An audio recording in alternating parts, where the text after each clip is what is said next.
What I'd like to talk to you about tonight is whatever it is that you might find most perplexing about meditation or the Dharma. I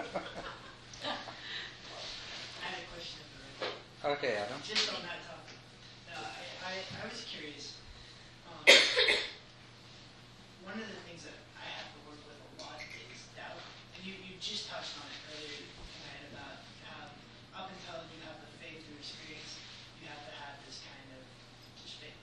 And I find in the big picture I can act with faith. I can sit daily and I can show up for Dharma talks and mostly walk the walk. Where I find it really difficult, and it kind of touches on what Terry was talking about, is especially really high emotion situations. Like right now, I talked last week about a lot of fear stuff, or kind of emotional stuff. And I find with the high reactive emotions, and especially these ones that are really like protracted for me now, like because of stress, that I can't get perspective and I can't kind of anchor into what I kind of know through my practice to be true. So I find myself a lot of times just kind of lost and confused and not being able to commit and have the intention or sustain the intention to like go to the body sensations instead of going to the content of fearful thinking. And I don't know. I mean, I guess if you could speak more to kind of faith in real time and also how that progresses, because it's actually really frustrating me right now. And I truthfully don't know how to work with it any better than I am. And maybe it is just a matter of time and persistence. And even though it feels like one step forward, two steps back, it's not actually playing out that way under the surface. I'm just not seeing how the progression is. Okay, so what you've asked about is doubt, and I like the way you put the other, faith in real time. Yeah. Because you are experiencing a lot of difficult emotional states, and that makes it hard to commit to practice, and doubt is a big part of that. And more so in the day-to-day, like more so in just the going through life, not so much in my sitting practice, where it's really simple what I have to do, but more when it's like a matter of doing basic things like going into the sensation. More like which? Like when it's things like going into the sensations in the body, but things outside of the sitting, things in the life. It's okay, so more like day-to-day things, and yeah, you said but dealing with thought content. I mean, dealing with the mind and day-to-day things, not right. Like dealing with people and such. Well, the opposite of doubt is a kind of confidence.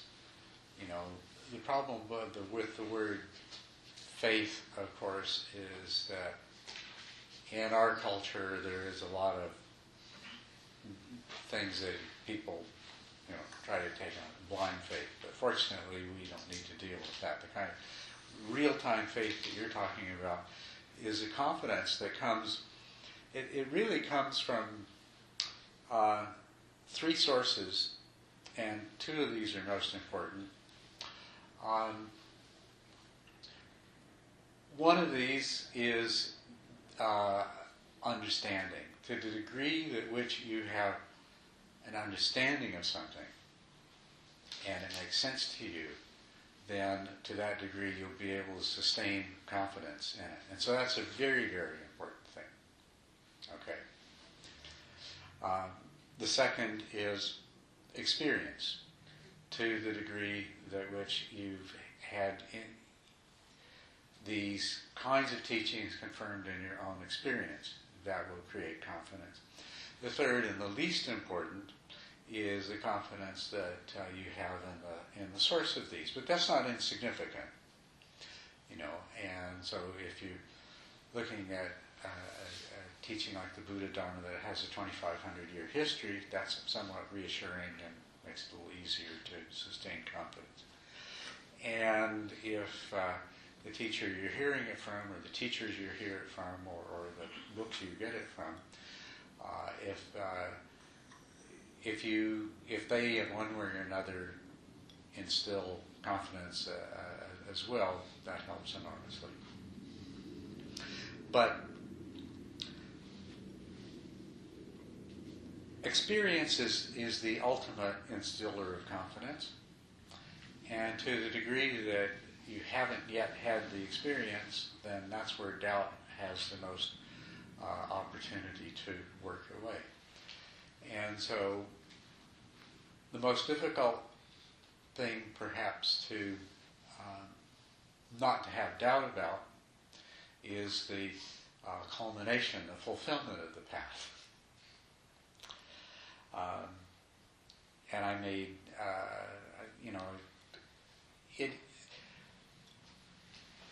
what the promise here is, in terms of this fulfillment, is that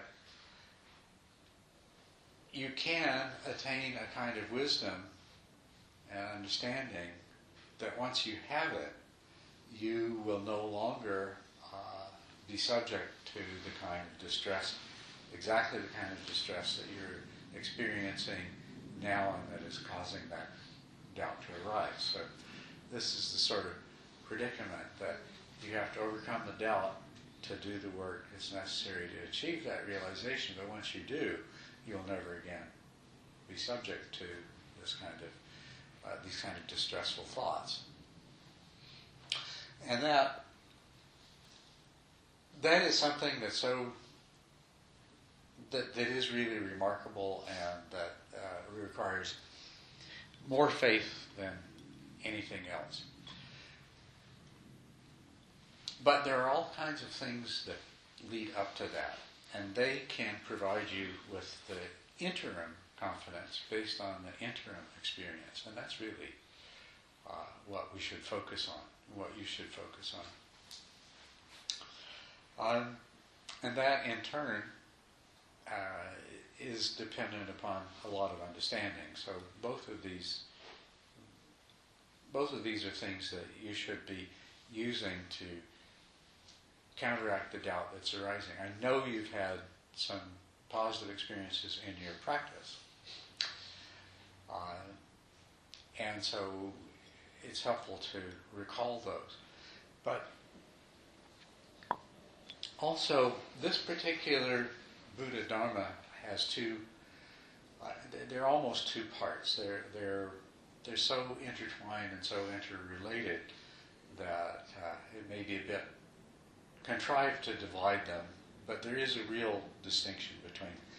One is all of the kinds of work that you can do on yourself. If you have an understanding, and if you apply that understanding in your daily life, and if you practice it, it will produce results, small results, but cumulative results that add up to big changes.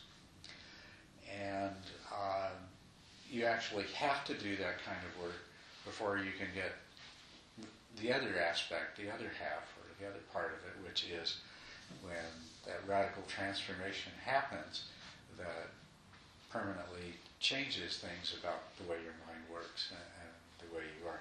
So the two really aren't separable, but in terms of how the path unfolds, there's all the little progress that takes a lot of daily work that changes you into the kind of person that can make the transformative leap that takes you to the end of the process. So what you're experiencing right now, if I understand you correctly, is that you're beset by a lot of emotions, concerns, fear is one that you've mentioned. Might be a different set of labels for other people, but I think everybody, you are beset by particular problems unique to you and your situation in life that do have the same effect, that in one way or another they're getting in the way of you practicing the kind of daily mindfulness that substantially changes the way you are and the way that you react to things. And so that's really the problem we've got to zero in on. How can Adam practice mindfulness when, for example, he's experiencing fear? How can he bring himself to practice mindfulness of the sensations of the body so that it gives his mindfulness a handle on what's happening, rather than doing the most natural thing and the habitual thing, which is to become caught up in the emotion itself and then become trapped by the cycling thoughts that keep going through the mind over and over again and keep it going. Does that describe it pretty well? Yeah. And it's the quality of the habit. That's why it's so powerful. It's like, if I don't have any foundation, or what it feels like no foundation to kind of hold on to when that torrent of habit is coming in, then I tend to get sucked into habit because it's really convincing. Right. Yeah. And so, and if I'm not mistaken, what you are saying is that sometimes even you know that what you should be doing is practicing mindfulness and choosing those aspects of the experience which you can be most objective about, but you're not doing it. Yeah, and not to make it more complicated, but part of how it plays out is also there's this feeling of like repeatedly going up against this and failing. Like there's a feeling of defeat that also plays into it. And I was talking to Julie about it last week, and it's kind of like I've started to try to almost label these thoughts as either the what if thought and the why bother thought, and then ignore the content, and to like varying degrees of success. But that's absolutely what it is. So the what if is that doubt, and it's the fear, and the why bother is this kind of torpor, apathy, depression, kind of a something, and those. But once again, they're both just have like so much energy behind them, and so much kind of old programming or whatever that they trump what I think I know to be the right choice. Did labeling them help? Sometimes after the fact, but I haven't been very successful in doing it. I mean, they're just really strong. So I get there and it's just like, but what if? And then literally it's like, but what if? But what if? But what if? Like it doesn't work. Like they're just, I'm like, but that's a what if thought. And then literally my mind comes up with a but what if scenario. What if it's not? I mean, it's like it's really that obnoxious, and it's like it's getting to the point where it's like if I start being mindful. I mean, this is like this trap I've gotten into where mindfulness is almost backfiring because I'm so aware of it. I can get into my thoughts so deeply. Yeah. Just I'll be in the middle of the day like working, or like I'll be in the lab and like I'm trying to focus on something really like cognitively engaging, like I'm trying to work, talk to somebody, explain something, all of a sudden like, but what if? But what if? But what if? And it's like become this like sick weird thing that happens now, and I'm like, this is not what I signed up for.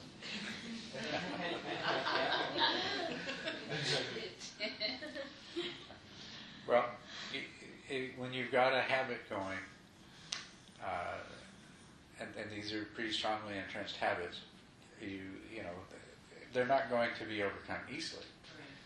Okay, but there's a number of different things that might be helpful. But first of all, yours was a good idea of labeling the thoughts to help you from getting into them, and that's really what you want. Anything that can keep you in a more objective perspective with regard to what's happening. And labeling's a good idea. You said that it was more after the fact, but that's all right too. If you label the thoughts after the fact, then that might help you to label them while they're happening next time. That would be the advantage of it. But there's always the danger too that you start off saying, you know, retrospectively, I think I'll label the thoughts that happened, and then you just get right into the whole thing again. So watch out for that one. But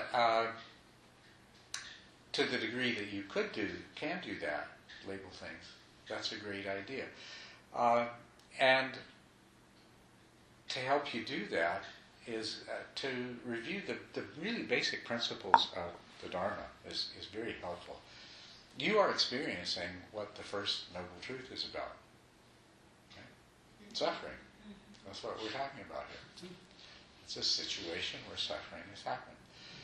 And so the more fully and completely you understand,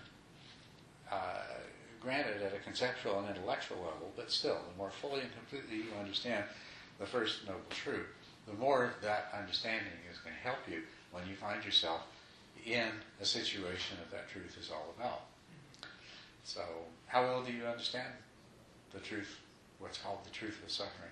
Well, so in this context, because that's something I keep trying to look at. I mean, all this stuff. These are totally themes that are coming out of like the last retreat with you. I know that. And one of the things I see, one of the reasons it's so hard for me not to go into the content of these thoughts, I'm realizing more and more. I hope I'm really deeply realizing this, but intellectually, I'm realizing that it's because I'm really attached to my thought, my analytic thought, as my tool for fixing myself. And my big thing is I absolutely can't. It's the hardest thing in the world for me is to surrender to the process, to surrender to my awareness, working on it without me. And it is. It's totally a control thing, I think. So it's like, and it's so funny. I mean, this was that retreat was like. It'd be like, here comes the thought content, and it's like, and I just have to peek. I just have to take a look. What is it? What if it's really important?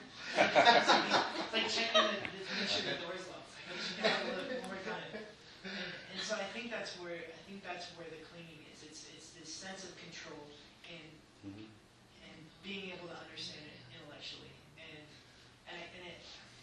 I mean, it's like one of those things. Like I learn over and over again, it doesn't work, but I don't remember that. It's like it doesn't add up in my mind necessarily.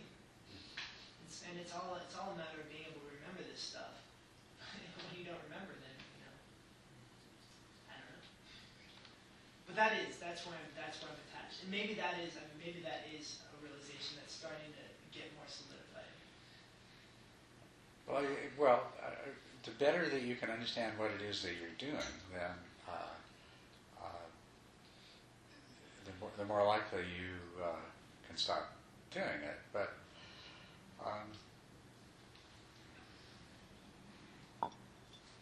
you didn't really answer my question. Do you really understand what the truth of suffering is telling you? What that teaching is about? Well, to me, I guess I would say it's about clinging. I mean, it's about. I mean, the way I would understand, especially with this, is it's about my clinging to the control. It's about my clinging to understanding of controlling the circumstances of my thought, fixing my thought, changing it from what it is. And all that does is compound it. And it's like I don't want to have these fierce, full, insecure thoughts. What if I keep having these thoughts? What if I never get control over this? What if it's not working? Whatever. Blah, blah, blah, blah, blah. Yeah, but it is. It's. I guess to me, it's the attachment to being able to control. It's the. It's the resistance too, to what's going on. It's a resistance to the fact that this is kind of how I am in the world right now. Is somebody with these kind of thoughts that sometimes seem to be there almost all the time. But that's what it is. Am I right? Is that?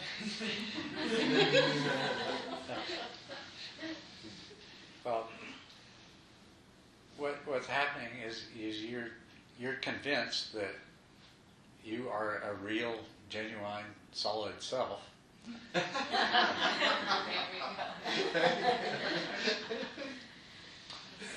I really like that idea.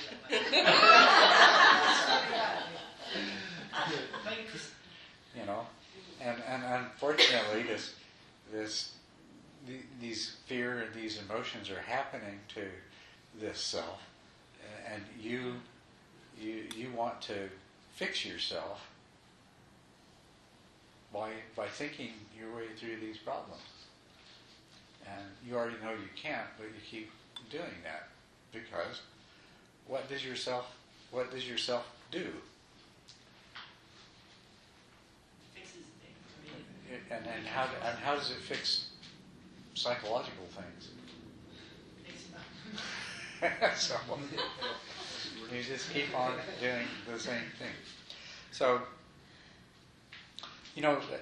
the simple, straightforward practice that you should do is whenever you find yourself doing this fruitless thinking, is just try to bring your attention to the present moment. Bring your attention to the breath and stop, stop allowing yourself to be caught up by those thoughts. It's if you don't give those thoughts energy, then they will lose strength. And it's anything that you can find to do to keep from giving those thoughts energy is going to make it easier to continue not giving energy to those thoughts. So that's why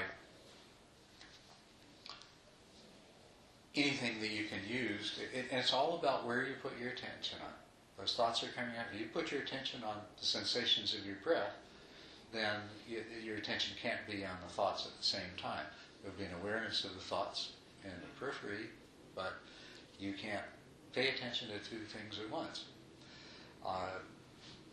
You can pay attention to the sensations in your body that are produced by your emotions, and that will keep you from dwelling on the emotional content and the thoughts that feed the emotions.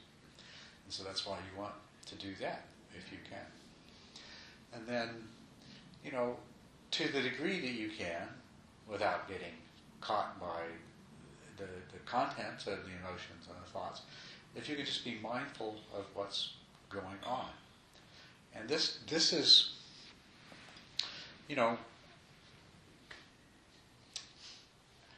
you've described how you judge yourself, and you described how these processes are taking place. So you're aware of the processes that are taking place. But at some point you might find that you can be mindful of them taking place without being sucked into the whirling vortex of what's happening, so that it becomes more an experience of oh yeah, there's those thoughts coming up. Oh yeah, there's that desire to be engaged in those thoughts. And anytime you feel yourself being sucked into them, to go back to the sensation of the breath, or how does this make my body feel, or something like that. But you won't do that until you become convinced that that's a better solution than trying to think your way through it. I'm realizing part of the trap I've fallen into is thinking, because I have been really working on bringing my mindfulness into the day in a kind of rigorous way, at least when it comes to my attention, that there's an opportunity right now to be mindful. I'm realizing also what I'm doing though is I'm mistaking being mindful in the present in a useful way. I'm mistaking what I'm doing with this engaging with the thoughts directly and really vividly as being mindful. Like I'm going in with the intention of being present, and then these thoughts are there, and then I engage with the thoughts, and part of my reaction to that, part of the story I developed from that is like, being mindful sucks now. Like every time I get into the present now, it's a horrible place to be. Yeah. But it's not, obviously, like you're saying, it's really not. I'm engaging with the thoughts. I'm not actually being present. That's right. Yeah. It's, Yeah. You can see that, and that happens in meditation retreats. Mindfulness meditation retreat, having this wonderful sex fantasy. And then, well, that's what's happening. I'm being mindful.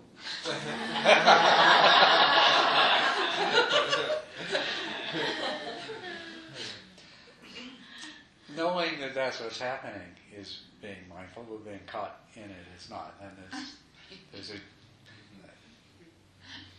real, very, very real difference between the two. And that's why it's good to have something that's something like a physical sensation to keep falling back on, But the idea of being in the present, that's a really good one, To be in the practice of doing that, don't try to learn how to be in the present by doing it whenever you're caught in intense emotions. That's not the time that you practice it.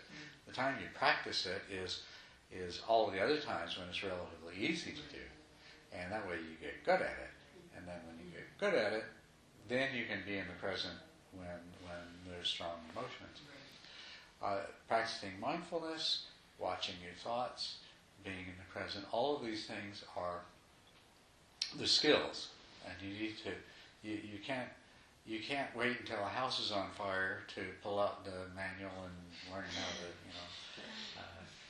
to do these things. You learn how to do them first, so that when the time comes that you can respond. So practice being mindful. Practice being mindful right now. What is the present? What's happening right now? I mean, right now, are you aware of the sensations in your toes right now? Yeah, I was more aware of the sensations in my stomach, but yeah. Okay, but the sensations in your toes are happening right now too, and the sounds of the traffic, and the feeling of the air. I mean, how does that feel?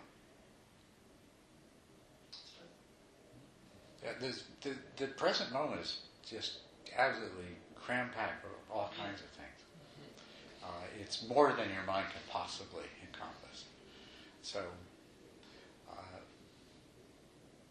and I think maybe to a certain degree, that's why our minds tend to like to slip off into their own fabrications, because they're so much simpler.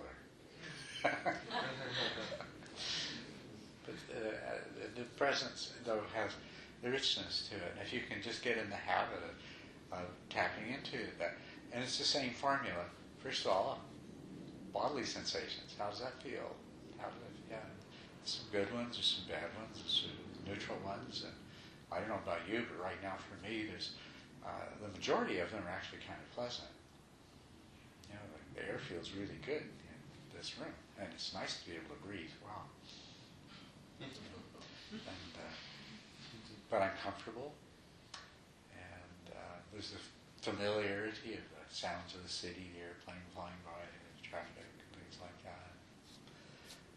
So the present moment, get in the habit of checking into it. What is the state of your mind right now? What is your emotional state? See, I can sense what my emotional state is. Can you sense what your emotional state is right now? Yeah.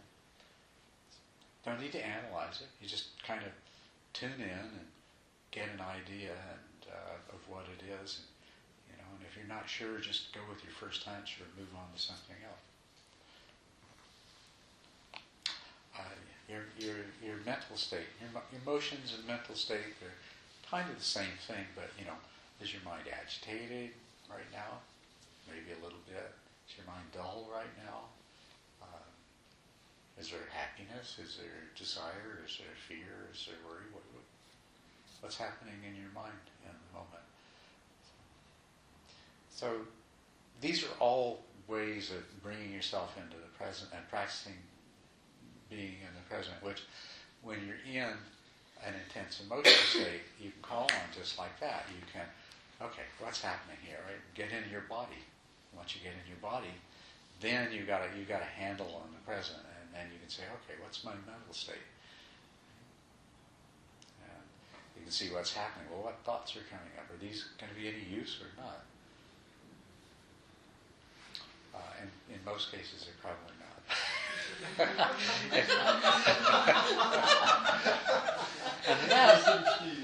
unless they're thoughts about, the sort of principles of Dharma that you've really come to understand and that you can learn to apply.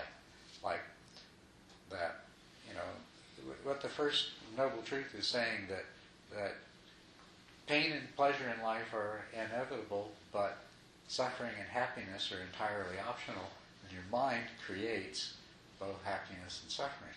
So if you really understand that, anytime you find yourself suffering, call that to mind. All right, this is something the mind is doing. And don't even use the word mind. This is something the mind is doing. Or be even more accurate and say, this is what one part of the mind is doing, right? And it's doing it because for some reason or another, according to its programming, its conditioning, due to my past, it makes sense to it to generate those emotions right now. I'm curious because you touched on this and that you're kind of coming back to it with this, or it makes me think again. Like I mean, one of the things when you're saying it, this idea that I'm coming at this with a sense of self that's being acted on by. I mean, even when I can remove myself from the thought, it's like the thought's still acting on this sense of self. Yeah. And still, what I have trouble with. I mean, it's something that becomes. I mean, I do feel like, to some degree, the boundaries of self have been. I mean, even before I started formally with you, I could see that there was just like this kind of. There wasn't a complete belief in that anymore. It wasn't a complete. A complete belief in the sense of self. Like it's something that I'm comfortable with, at least intellectually, and it even feels that way more and more. But one of the things I'm not sure about, I think it is something that confuses me when I try to even speculate about what it'd be like to experience in the world without any sense of self. I still feel like there's going to be some desire to have the awareness, the central point of consciousness, whatever is still present, not experiencing pain, like not experiencing these unpleasant thoughts. And one of the things, it's not something that's driving me nuts, but like when these fearful thoughts come up, when I think there's not a self there to control this, that there's just these thoughts, and there's other thoughts that are maybe going to overpower those thoughts, etc. And these thoughts are just programming. There's still the feeling like I don't want to experience. I mean, it makes the thoughts even bigger because they're really what define this moment. Like the quality of this moment is defined, at least from everything I can experience, the level that I'm at, by those thoughts. They taint everything and they color it. And I still can't imagine not wanting to experience pleasant thoughts, to experience a pleasant lens. I just can't. I'm just curious how that plays out. How you reconcile that. I mean, I know the ultimate goal is that you just accept whatever's coming because it's less painful than not accepting it, and then it resolves itself. And maybe that's the simple answer. Okay, but I thought your problem was identifying with the unpleasant thoughts. But it's not. It's worrying about what's it like not to identify with the pleasant Then ones. I got lots of I'm just curious about that. There is kind of, there's identifying, but it's like it's become more abstract because now I'm kind of thinking of it in terms of I'm not a self, but it's still everything I'm experiencing is this thought. Even if I'm not identifying it as my thought, it's still the view that the lens that awareness is looking out of, which is unpleasant. But maybe when you really realize it, that it loses that unpleasantness because you're not identifying. Maybe all the suffering does come out of it. Okay, well, let me explain that a little bit. Okay. You don't need to try to imagine what it would be like not to have any sense of self at all. Okay, that is what defines somebody who has achieved a level of awakening of an arhat or Buddha. To have no sense of self at all. And that might be an entertaining intellectual enterprise to try to think what that must be like. But what's really important for you is to recognize that the self is a mental construct that your mind's behavior and your mind's reactions are based upon. And it is possible to change that. And you have the experience of being selfless all the time. Whenever you're completely involved in something and you're not thinking about yourself, that's the place that you want to be. You know, when you're relaxed and speaking what's on your mind with no sense of self, that's one kind of experience we've all had.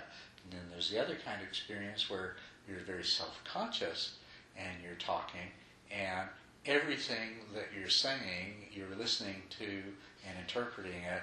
How is this self going to be seen as a result of these words and stuff like that? So that's the difference. So you would like to get to the place where your mind's behavior and your mind's reactions aren't all coming out of this fabricated idea of a self, this fictionalized idea, somehow a permanent, separate, singular self that everything has to be evaluated in terms of, so that whatever's happening is happening, and you know, whether it's pleasant or unpleasant,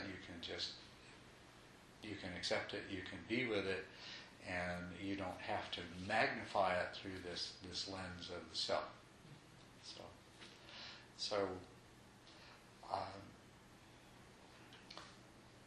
And you know, with physical pain, how you can either see it as a sensation, or you can become the self that's really resisting it, wants to get rid of it, you know, or is worried about, you know, if this goes on for another X amount of time, I don't think I can stand it, you know, right? And it makes it terrible. It makes it just really excruciating. And it's the same thing with emotional pain, as you know. It's exactly the same thing. It's only with reference to the conceptual idea of an ongoing, continuing self. I mean, when you're experiencing fear, if you can come into the present moment, the amount of fear that can be present in the present moment is kind of, it's small. It's actually quite manageable. It's when you've pulled all of the fear that you think you're going to experience in the future into the present moment, you know, then wow, that becomes really huge. So, and that's just an example of how, of this unfortunate way that our minds tend to work.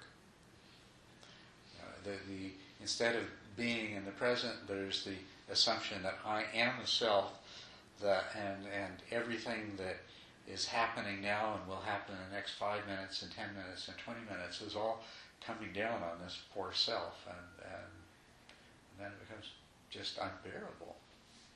If you can let go of that, then you only have to deal with what's happening here and now.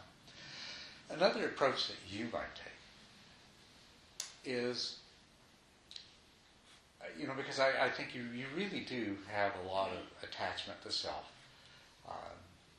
And I'm not necessarily saying that you're different than anybody else, but we're coming right up to the surface here with your experiences.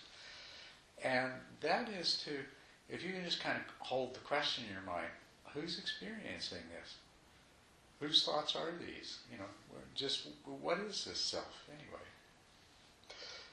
Not trying to analyze, but just being open, that sort of open, okay, where is this self that this is all about? You know? And the reality is that thoughts are just arising, and you don't even know where they're coming from. And emotions are just arising from a place that is not visible to your conscious awareness. You only see the end result. And if you can see it that way, without identifying with it as a self, then you'll be able to deal with it. And so, as soon as you start having the thoughts like, you know, I am whatever the label for the emotion happens to be, you know, as soon as those I thoughts start coming, just open yourself up to that question, well, who and what and where is this I anyway? And I think that might help you some. But you need this understanding. I don't shortchange, and I keep coming back to this, don't shortchange the importance of having an intellectual understanding of what this very profound teaching is, that you are a collection of mental processes unfolding moment by moment. And all there is in any given moment is consciousness and the object of consciousness, which might be thoughts, it might be emotions, it might be physical sensations, whatever it is, but that's what you are. That's what the reality is. And that all of this, the reality that you're experiencing, is created by your mind. You know, you've heard me say that a lot of times. But think it through. You know, when you're standing in the shower, don't waste your time. Think through. What does it really mean? My reality is being created by my mind. Because it is. And the more that you can clearly see and understand that, you realize that your happiness and your suffering, no matter what form your suffering takes, or your happiness, it's not due to anything outside of the mind. It's coming from the mind itself. And just knowing this gives you an enormous advantage over it. Just knowing that's where it comes from. But you go beyond that. Okay, why is my mind doing this? Well, my mind has been programmed by umpteen zillion years of evolution to respond to whatever's pleasant and unpleasant with desire and aversion. And that's the innate programming. And the fact is that whenever I want something to be different than the way it is, when fear is there and I want no fear to be there, the result is I'm going to suffer. Because that's what dukkha means, is being unsatisfied. And that's what craving means, is wanting things to be different. I mean, craving is the cause of suffering, because craving and suffering are just two different sides of exactly the same coin. You can't really separate them from each other. You can't have suffering without craving, and you can't have craving without suffering, because they are. Dissatisfaction is wanting things to be different than what they are. Craving is wanting things to be different than the way they are. Therefore, craving is to be in a state of suffering. And so come to really recognize these truths, and that whatever you're experiencing, your mind has come to understand what karma really means, not this airy-fairy, new age, actually old age, whatever it is. Everything that happens to you is due to some mosquito you swatted in a previous lifetime. It has nothing to do there with that. Whatever experience you have is a result of the cumulative conditioning of your mind, your 5 aggregates that you're experiencing right now. And however you react to what you're experiencing right now, that's going to condition what you experience in the future. And so come to realize and understand how that works. Put that together with the fact that your reality is mind created, and your mind creates your reality on the basis of this karmic conditioning, which you're always generating. Every moment you're generating karmic conditioning. You're generating karmic conditioning because of the desire and aversion that arise. And this is the cycle, this is the samsara that you're in. So, come to understand these things and come to recognize them when they're happening. And this will give you, I think, a lot of the confidence that you need. If you're in a state of fear and these thoughts are cycling and the what if and the judgment and everything else is starting to happen, if you can remember at that time, my mind creating the fear, it's a result of past causes and conditions. My mind's creating these thoughts, they're the result of past causes and conditions. If I buy into the thoughts, they get stronger. If I buy into the fear, I give it energy, that's creating new karma, that's creating the karma to have more fear tomorrow or some other day. That's creating the karma to have these same thoughts come back again. And arm yourself with with other kinds of thoughts and other kinds of emotions.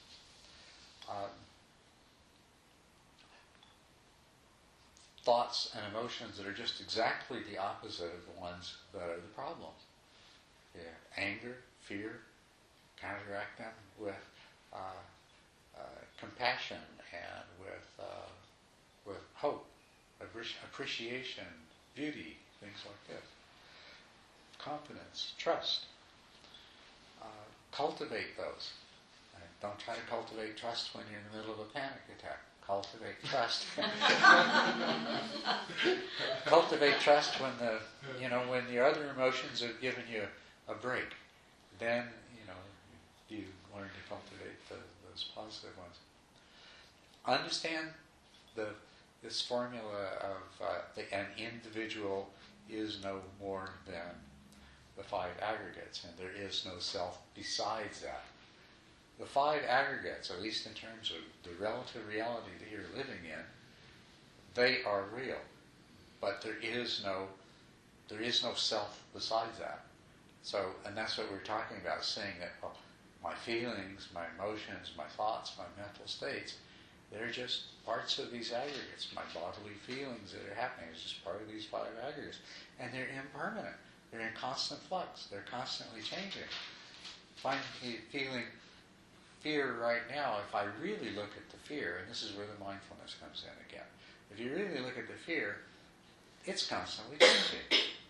It's changing in its qualities, and it's getting stronger, and it's getting weaker, and it's attached to this kind of thought, and then it's attached to another kind of thought, moment to moment. It's not the same. It's all changing.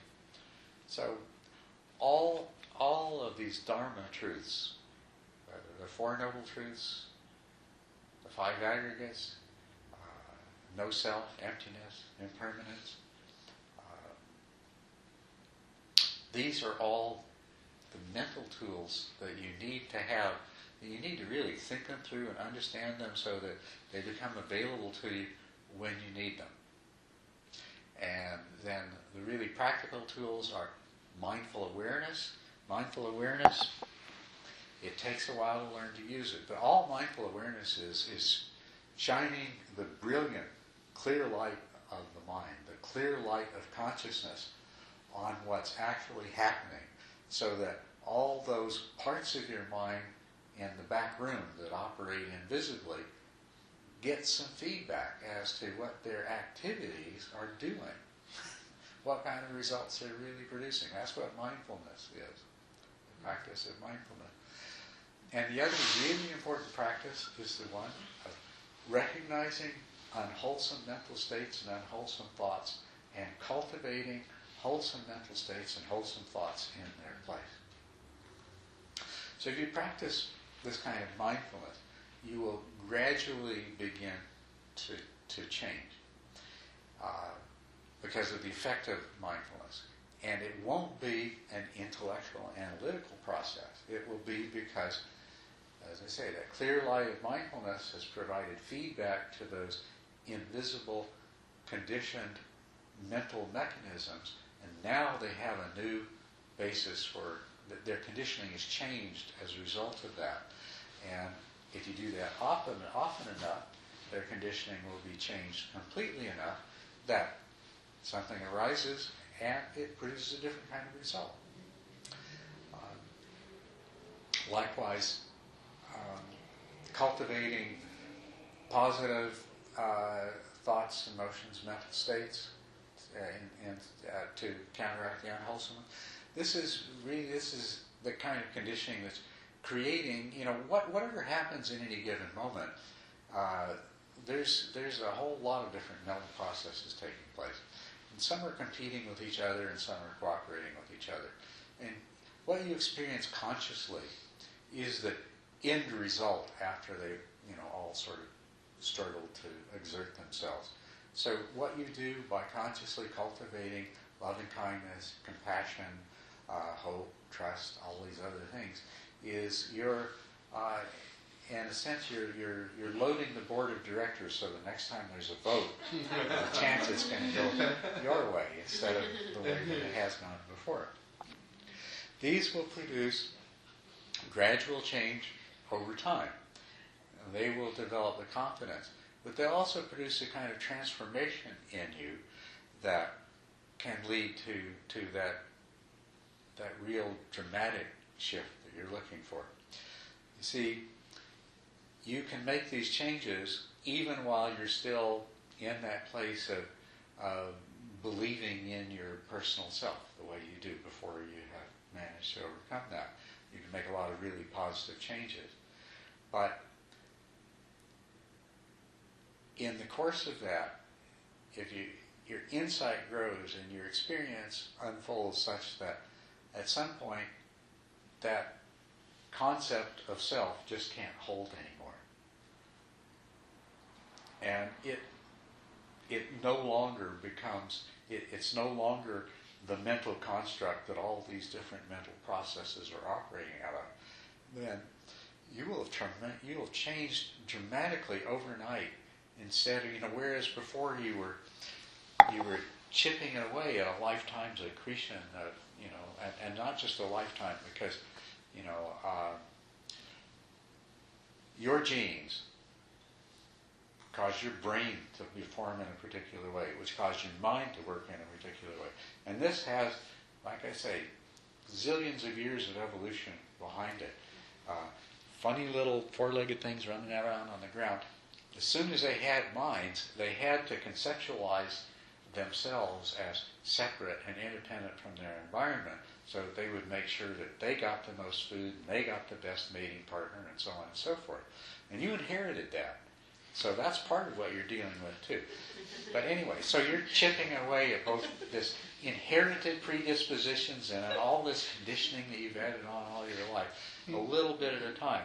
And you make some great progress. But what's really wonderful is when you finally shed that attachment to being in a self, living in a world of things that make you happy or unhappy, and instead realize that you are a process that is just part of a bigger process. It's like all of a sudden, it's like instead of chipping away, now it's a big crack and the whole thing comes open and you are literally liberated. You're freed from that prison. And so you might have to take the what's that? She said, "Yay!" Yay. That's what I say too. Yay. That's great. So you might have to take it on faith that the end result can be this sudden cracking open of the shell and experience of liberation. But that doesn't need to be the basis for your practice, because the thing is that every day, every time you successfully practice mindful awareness and practice the cultivation of wholesome mental states, you're going to see immediate results that help you to continue along. You need that support of understanding, and then you need the practice of these things to give you the genuine experiential results. And then you can take my word for it as the third basis for confidence. and that's what will overcome your doubt. So, all right, what's wrong with that? Yes, Nothing.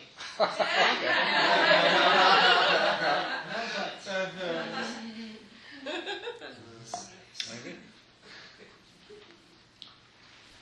Working, so trying to internalize those ideas. I mean, I do. I'm sure I actually think about the Dharma too much, but I also try to. Well, you can think about it the wrong way. You can't think about it too much. For the most part, I feel like it's productive. But one of the places my mind goes when, and this is something. This was pretty vivid.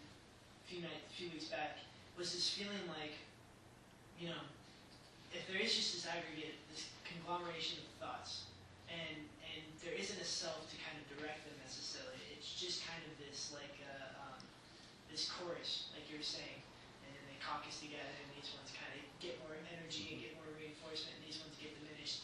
There's this sense in me, like, I know there's something engaging with these thoughts through intention. Like Blake and I talked about intention.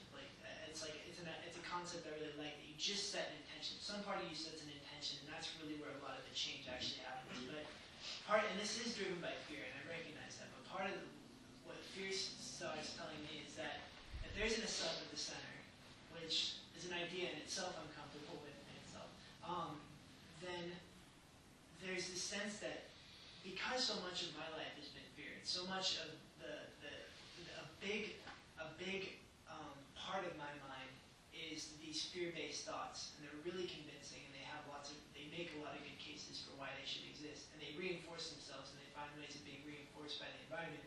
There's a sense that I don't know how to trust that they're not going to take over the show, or that they're going to be the show. Like there's a sense of powerlessness in that, and part of what I'm trying to foster in myself is a sense of faith that my mind isn't actually trying to destroy me, or it's not trying to perpetuate my suffering intentionally, because you talked about that. But it is the mind is always, whatever part of the mind is operating, it's always trying to work towards what it thinks is right for the self. Like it doesn't want to experience this anxiety, it doesn't want to experience suffering. Right. It thinks it's helping. But I don't know. I mean, to me, there's this real fear around the idea that if there isn't any control, there's not really any influence for myself from what I want. I mean, there's a part of me that knows I want that, but I feel like there's this other part of me that I almost can't believe isn't trying to sabotage me all the time, because it literally is. My mind is constantly sabotaging me, or sabotaging this intention to know. I mean, like you were saying, like I know you get, I mean, I can imagine you get frustrated dealing with me as a student, because maybe you don't get frustrated. If I were you, but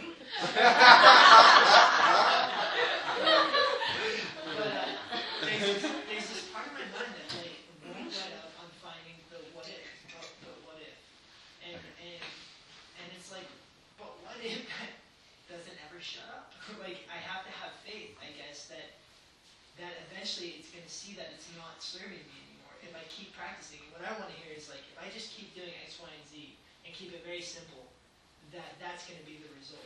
And that there's nothing magical I have to do. I have to sit every morning with as much of an intention as I can foster in myself to be mindful, and I have to practice in my life, and I have to act in a certain way. And if I know it's about gross actions, and I'm as much out of the picture as possible, and it's really tangible, then I feel safe. Then I feel like it could really work.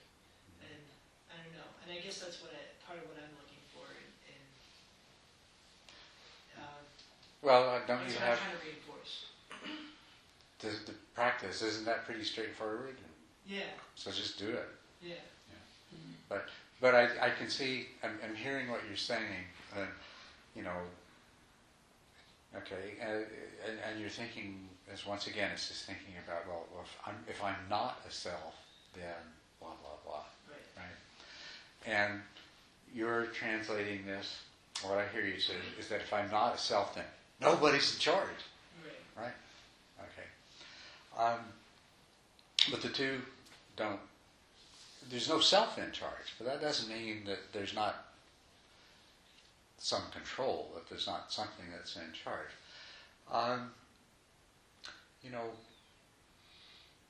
You are a collection of mental processes. And a business corporation like IBM, where's IBM? Where's the self of IBM? Or the United States? Where's the self of the United States? It's made up of many different parts. But that doesn't mean that either IBM or the United States functions without direction, without control. It also doesn't mean that it can't be divided against itself and do a lot of harm to itself, right? And the same thing is true.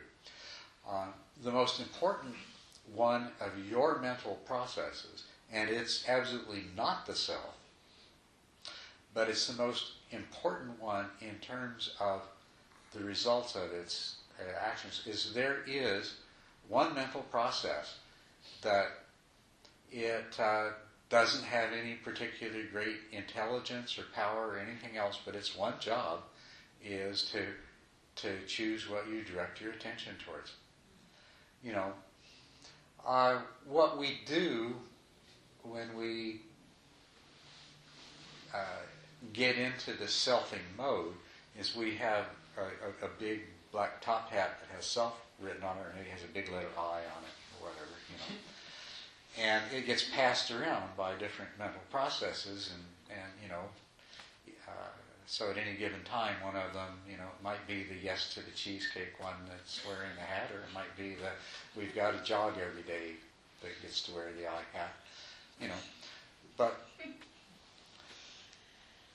it's not a self, but you can let the intention directing process wear the I hat and be supported by the other mental processes that don't want you to be suffering from fear and don't want you to be trapped in the same loops all the time.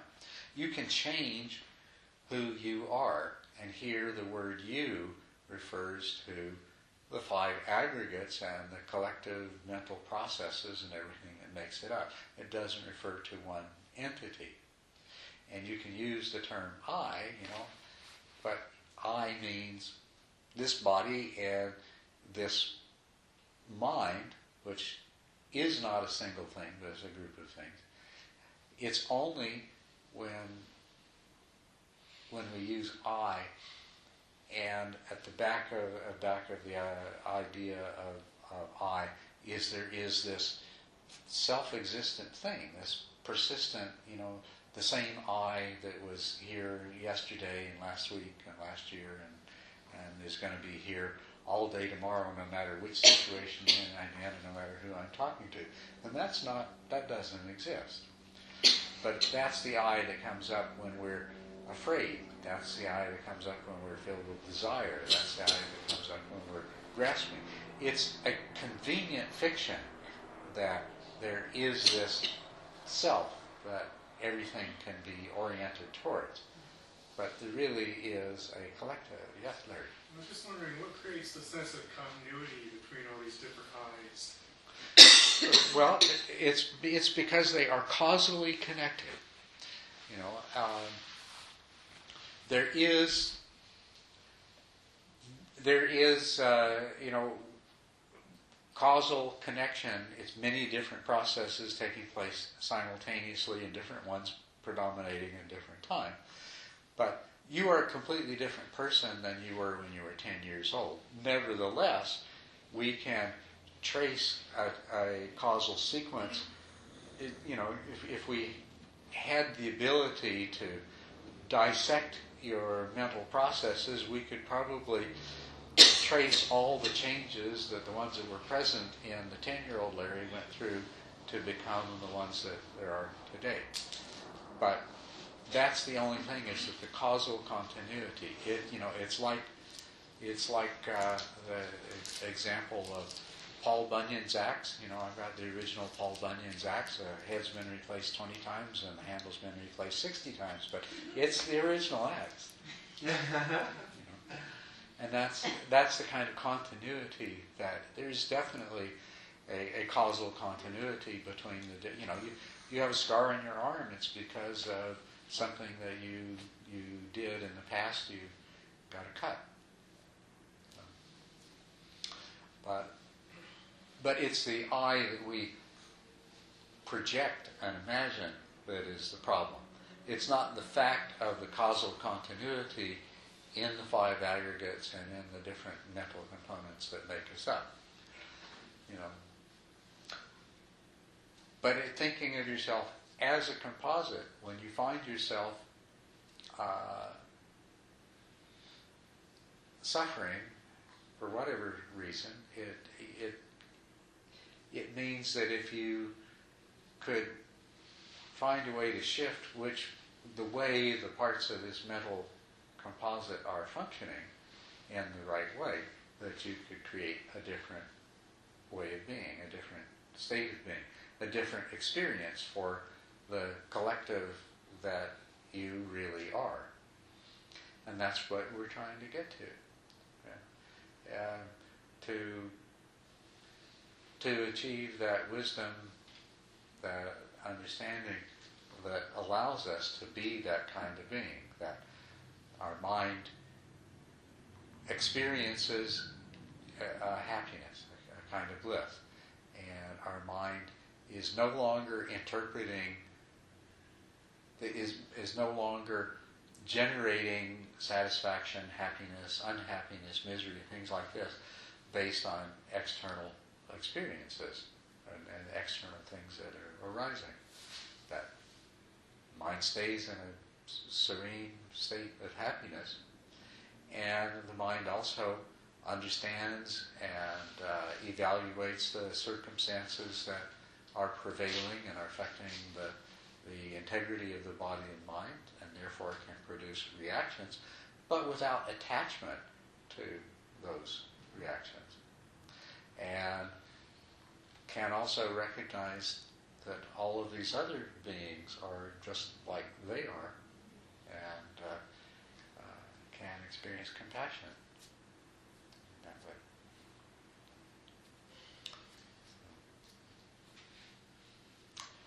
This is you don't lose anything by giving up the I. You still have all the same parts, but they're not forced into functioning in the old ways that they were.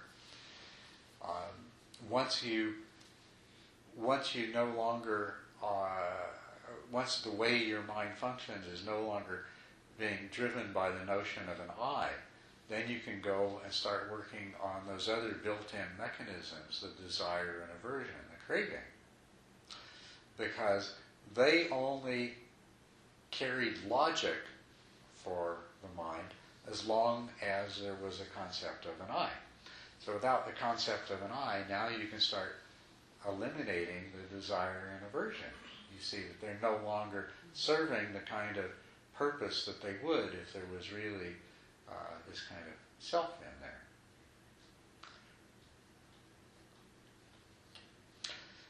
We still retain an experience of separateness even when desire and aversion are gone. It's this consciousness peering out of these eyes, and there is this experience of separateness. And as long as that's there, we'll cling to that. And even though we may be pretty much imperturbable and immune to suffering due to pleasure and pain and loss and gain in the world, we still have this attachment to existence, and we don't want this separate existence that we feel that we are it feels like it's something that we could lose, and we're terrified by the thought of losing. And that's the last thing that we need to let go of, because ultimately, and once again, this is the part that you got to take on faith for the time being, but ultimately that is just as much an illusion as the personal self is, that sense of separateness. We are not separate. We are, there is only one ultimate truth, and there is any separateness experience is an illusion. But the consciousness that looks out in my eyes and feels so separate is absolutely indistinguishable from the consciousness that looks out your eyes. And I promise you that if you could come into my mind and look out my eyes, there wouldn't be any difference. And if I felt your pain, it wouldn't feel the slightest bit different than when I feel pain. So that separateness just is just as much an illusion as the rest of it.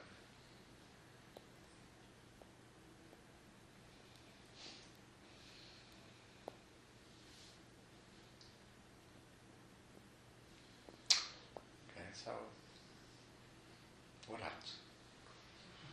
Yes? This has all reminded me of something.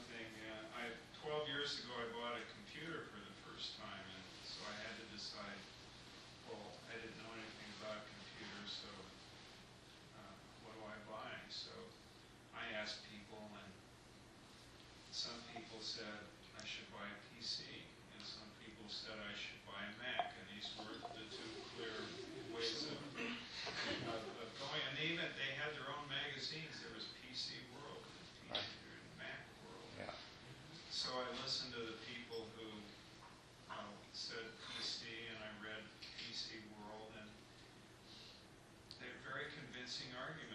said, yes, I should buy a PC. And then I read Macworld and listened to the people, and I said, yes, I should buy a Mac. And then if somebody noticed this, they'd say, yes, but now you've embraced two contradictory ideas that both seemed convincing. And I said, yes, I've embraced two contradictory ideas. So these are my thoughts. And one thing that, talking about confidence in meditating, if I have these three thoughts that are contradictory and I'm stuck there, it's going to lead to my suffering, because I can't resolve these contradictions. And one thing about meditating that, I'm a beginner, all I know is, well, I go back to watching the breath, and every time I do that, I'm not attached to the thought. So in every meditation sitting, I would say that I go back to the breathing, I would say over 100 times. And, I could either look at that as saying, oh, damn, I can't keep concentrating on the breath. But the other way is, the way I'm looking at it is I say, I'm going back to the breath. And those thoughts can, they can go on their way. So, it's my choice. And anyway, so I'm choosing to look at it as every time I go back to the breath, I say, oh, this is great. I'm here again. And it doesn't really last very long, but I can still keep going back to it. So every time I go back to it, I say, well, I can do it, and I don't get caught in the idea of, well, what if I can't get back to it? Because I've done it enough, and those repetitions start to become a habit, and I hope that eventually I can stay with the breath longer. But I've got the confidence that it keeps me doing it each time. So I guess that seems like that's enough. I mean, I don't need to solve the ultimate question of life, the universe, and everything right now. But I'm continuing to meditate, and that seems like that's a confidence builder. Absolutely, yeah, that's a confidence builder. Yeah. It's good, very good. Thank you.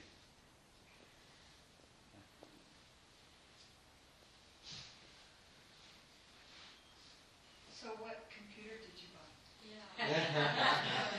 Well, I started out with a PC, and now I have a Mac.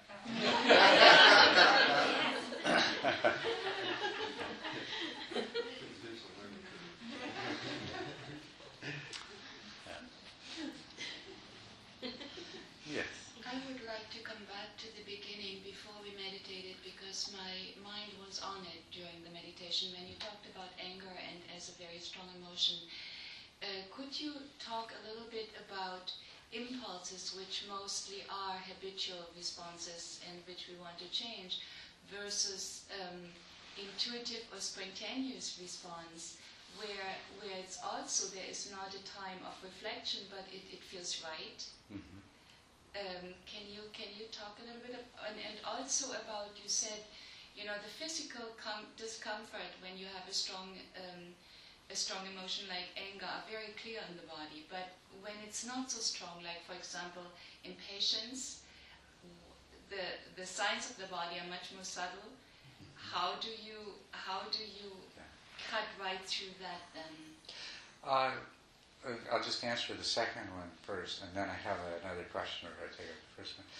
The thing about impatience, yes, it's not nearly as strong as anger, and so it doesn't produce as strong bodily sensations, but it's also much easier to examine the affective quality of that emotion, that mental state.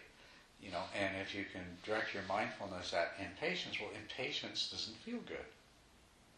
As a matter of fact, when we experience impatience, it makes us, it makes us want to do something to change. And so, you can look at impatience and a little more directly, and you have to look at it a little more directly since, it doesn't cast quite as large a penumbra into different sensory realms. Also with impatience, because the mind is much cooler, you can look at it and say, okay, if I let this impatience continue, it's going to become stronger, and it's going to affect more and more other things, and you can see more clearly what its consequences are, and just place your mindful awareness on that. So many times I had the experience of something, and computers is a good, if there's anything in the world that can teach you about, patience and things like that. And you really want to do something like, you're on the way out the door and you just want to print this one thing, and of course that's when, your computer says can't find a printer. Or something like that.